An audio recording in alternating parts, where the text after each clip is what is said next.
आपलं स्वागत आहे.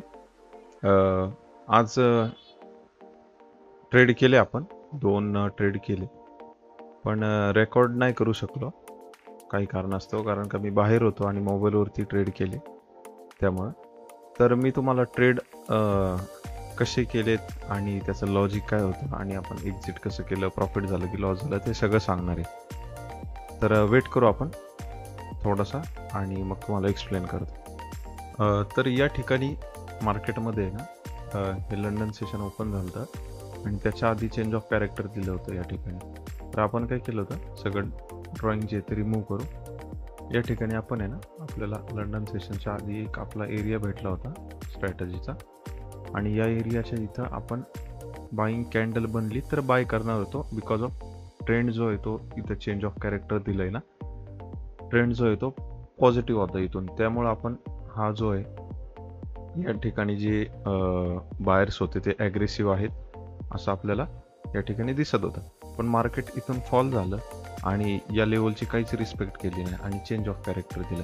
त्यामुळे आपण हा जो एरिया आहे ना तो या ठिकाणी कन्वर्ट केला. बरोबर, या ठिकाणी कन्वर्ट केल्यावरती नेक्स्ट एरिया जिथून सेलिंग आली त्या ठिकाणी कन्वर्ट केला, चेंज ऑफ कॅरेक्टर दिलं होतं म्हणून सेलिंग साईडचा आपण प्लॅन करत होतो. मार्केट काय झालं, या ठिकाणी आलं आणि परत या ठिकाणी चेंज ऑफ कॅरेक्टर दिलं. पण ऑलरेडी एवढी हे झालंय, ऑलरेडी एवढं फॉल झालंय मार्केट, त्यामुळं मार्केटमध्ये हे बाईंग येणं, एवढं बाईंग येणं मला म्हणजे स्वाभाविक होतं की प्रॉफिट बुक वगैरे केलं असेल त्यामुळं. पण मार्केटने या ठिकाणी परत चेंज ऑफ कॅरेक्टर दिला. बरोबर, त्यानंतर मग या ठिकाणी बाईंगचा प्लॅन न करता ओव्हरऑल जो ट्रेंड होता हा डाऊन ट्रेंड होता या ठिकाणी. आणि हे बहुतेक हायर टाइम फ्रेमवरती आपल्याला जर पाहिलं आपण तर हा हायर लो आहे, हा lower low, higher low, sorry lower high, lower low. मग हा लोअर हाय बनवू शकत होता, त्यामुळे मी काय केलं, या ठिकाणी बाईंग न करता सेलिंगचाच प्लॅन केला. पण त्यानंतर या ठिकाणी आपल्याला काय झालं, या ठिकाणी आपल्याला परत चेंज ऑफ कॅरेक्टर दिसलं या ठिकाणी. बरोबर, इथं बाईंगचा प्लॅन करणार नव्हतं बिकॉज ऑफ या ठिकाणी ऑलरेडी मार्केट एवढं फॉल झालं आणि त्यानंतर मार्केटमध्ये परत रिकव्हरी आली आहे. सहसा मार्केट व्ही शेपमध्ये कधीच रिकवर होत नाही. बरोबर, तर या ठिकाणी डबल टॉप बघू शकता आपण, डबल बॉटम बघू शकता आणि त्यानंतर मार्केट या ठिकाणी थोडं साईडवेज गेलं आणि फॉल झालं. आता या ठिकाणी ना मी एक ट्रेंड लाईन ड्रॉ केली होती, ही ट्रेंड लाईन ब्रेक केली आणि चेंज ऑफ कॅरेक्टर दिलं. त्यानंतर मी काय केलं, आपल्या स्ट्रॅटेजीनुसार या ठिकाणी आपल्याला जो आहे तो सेलिंग झोन भेटला होता. 3 कॅन्डल भेटल्यात बियरिश आणि इथं सेलर जे आहे ते ॲग्रेसिव्ह दिसतात आहे. बरोबर, मग त्यामुळे या लेवलला मार्केट आलं आणि त्यांनी ही जी कॅन्डल आहे ही EMAच्या खाली ब्रेक करून क्लोज दिली. त्यावेळेस मी या ट्रेडमध्ये एंट्री केली शॉर्ट पोझिशनची.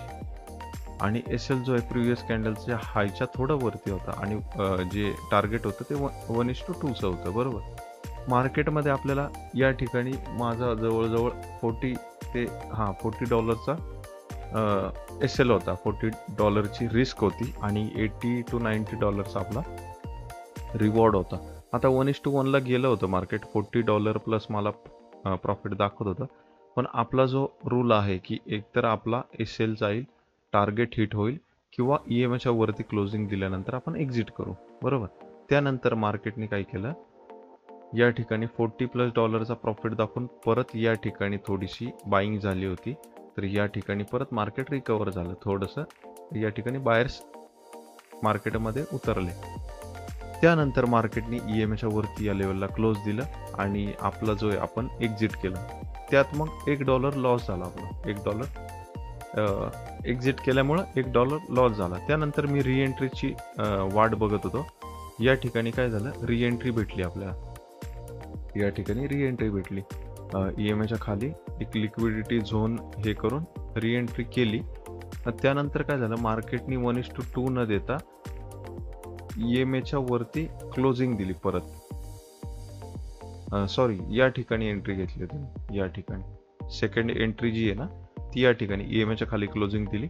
त्यानंतर परत रिएंट्री घेतली आणि मार्केटने परत या ठिकाणी क्लोज दिलं EMAला. त्यामुळे मग परत आपण काय आहे ते एक्झिट केलं. मग आपले 2 ट्रेड झाले, त्यानंतर आपण जो आहे सेटअप बंद केला. ओके, तर आता वेट करू, मी तुम्हाला माझ्या फंडिंग टिप्सचं जे आहे डॅशबोर्डवरती त्याच्यावरती दाखवतो. हे बघा, हा जो ट्रेड आहे ना तो रॅन्डमली क्लिक झाला होता, त्यामुळे मी 1 मिनिटाच्या आतनं हे करता मग 2-3 मिनिटांनी क्लोज केला. त्यानंतर हा एक ट्रेड झाला जिथं आपण कॉस्ट टू कॉस्ट केलं एक्झिट, आणि त्यानंतर हा EMAच्या वरती क्लोजिंग दिल्यानंतर एक्झिट केला.